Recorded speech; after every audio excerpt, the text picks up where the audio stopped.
दिल्ली के Ghazipur dumping ground के पूर्व चीफ इंजीनियर प्रदीप खंडेलवाल ने पर्यावरण पोस्ट से खास बातचीत में बताया कि जिस तरह से गाजीपुर डंपिंग ग्राउंड में कूड़े के निस्तारण का काम चल रहा है, उसके मुताबिक आने वाले कुछ सालों में इसकी ऊंचाई कम हो जाएगी और दूसरा कूड़े का पहाड़ बनाने की जरूरत नहीं होगी। पूरी बातचीत देखिए आज रात 9 बजे पर्यावरण पोस्ट पर। वातावरण में जिस तरह से शुष्कता बढ़ रही है, उसका असर दुनिया भर के पेड़ पौधों की लंबाई पर पड़ रहा है, जो कि सामान्य से कम होती जा रही है। यही नहीं, इसके चलते कृषि उपज और पैदावार भी घट रही है। ये जानकारी हाल ही में कनाडा की मिनेसोटा और वेस्टर्न यूनिवर्सिटी द्वारा किए गए शोध में सामने आई है, जो कि जर्नल ग्लोबल चेंज बायोलॉजी में प्रकाशित किया गया है। राजस्थान में पुलिस पानी की रखवाली कर रही है। इन दिनों हथियारबंद जवान बीकानेर सहित पश्चिमी राजस्थान के कई जिलों में नहर के किनारे पानी की सुरक्षा में खड़े हैं। 30 आरएसी जवानों के साथ 8 जिलों की 8 थानों की पुलिस 40 दिन नहर की पहरेदारी करेगी।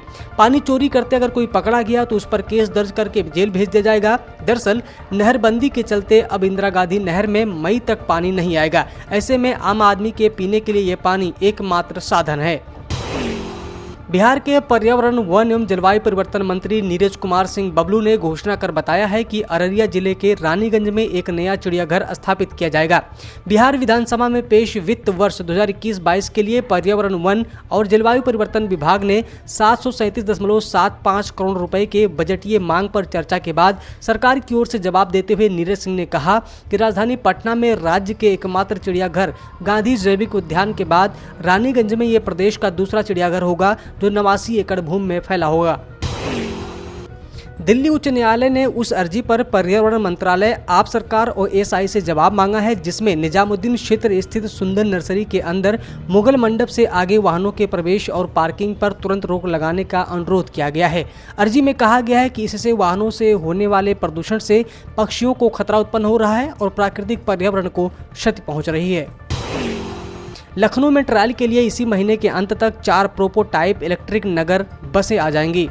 हरियाणा स्थित कंपनी की धारूहेड़ा कार्यशाला में भगवा रंग की ई बसें बनकर तैयार हो गई हैं। कागजी कार्रवाई को अंतिम रूप दिया जा रहा है। सब कुछ ठीक ठाक रहा तो होली के बाद इन बसों का ट्रायल शुरू हो जाएगा। इन बसों को परखने के बाद अन्य बसों का आना शुरू हो जाएगा। इन बसों के चलने के बाद से प्रदूषण में भी काफी हद तक कमी आ सकती है। पर्यावरण को स्वच्छ रखने के लिए चंडीगढ़ के हल्लो माजरा स्थित फॉरेस्ट्री नर्सरी में बतौर वन दरोगा कार्यरत सुल्तान सिंह और चौकीदार रामकिशन ने एक अनूठी मिसाल पेश की है। वन विभाग के अधिकारियों के दिशा निर्देशों पर सुल्तान सिंह और चौकीदार रामकिशन ने वेस्ट मटेरियल, टॉयलेट सीट्स और थर्मोकोल के डिब्बों में पौधारोपण की मुहिम शुरू कर दी है। जहां एक और बड़े बड़े गोदामों से निकलने वाले वेस्ट मटेरियल को जंगल में ऐसे ही फेंका जा रहा है, वहीं सुल्तान सिंह और रामकिशन ने इन वेस्ट मटेरियल में पौधारोपण कर नर्सरी को खूबसूरत बना दिया है। कोरोना के देश में पिछले 24 घंटों में 15,388 नए केस दर्ज किए गए और इस दौरान 77 लोगों की मौत हो गई। स्वास्थ्य मंत्रालय की ओर से जारी ताजा आंकड़ों के मुताबिक देश में कोरोना के पॉजिटिव मामलों की संख्या 1,12,44,786 पहुंच गई है। इनमें से 1,57,930 लोगों की मौत हो चुकी है। देश में सक्रिय मामलों की कुल संख्या अब बढ़कर 1,87,462 हो गई है। वहीं कुल डिस्चार्ज हुए मामलों की संख्या 1,08,99,394 है। देश में अब तक कुल 2,30,08,733 लोगों को कोरोना वायरस की वैक्सीन भी लगाई जा चुकी है। उत्तर भारत सहित देश के कई इलाकों में लगातार मौसम में बदलाव देखने को मिल रहा है। राजधानी दिल्ली में शाम होते ही ठंडी तेज हवाएं चली। पश्चिमी विक्षोभ के चलते लगातार ये बदलाव देखने को मिल रहा है। राजस्थान के कई इलाकों में कहीं बूंदाबांदी हुई तो कहीं तेज बारिश भी देखने को मिली, जिसके चलते पिछले कई दिनों से तापमान में हो रहे लगातार इजाफे के बाद मौसम ठंडा हो गया। मौसम विभाग के मुताबिक 11 से 13 मार्च तक उत्तर प्रदेश, बिहार, मध्य प्रदेश, छत्तीसगढ़, झारखंड और उड़ीसा में हल्की बारिश हो सकती है। देश के उत्तर पूर्वी राज्यों के अरुणाचल प्रदेश, असम, मणिपुर, मेघालय, मिजोरम, नागालैंड, सिक्किम और त्रिपुरा में हल्की बारिश होने की उम्मीद है। झारखंड के रांची, रामगढ़, हजारीबाग, खूंटी, गुमला, बोकारो, चतरा, गढ़वा और कोडरमा में आंशिक रूप से बादल छाए रहने की संभावना मौसम विभाग ने जताई है।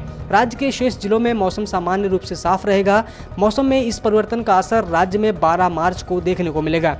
मौसम विभाग के पूर्वानुमान के अनुसार गढ़वा, पलामू, चतरा, लातेहार, पूर्वी सिंहभूम, पश्चिमी सिंहभूम और सरायकेला का अधिकतम तापमान 40 डिग्री सेल्सियस के आसपास पहुंच सकता है। सब्सक्राइब करें पर्यावरण पोस्ट।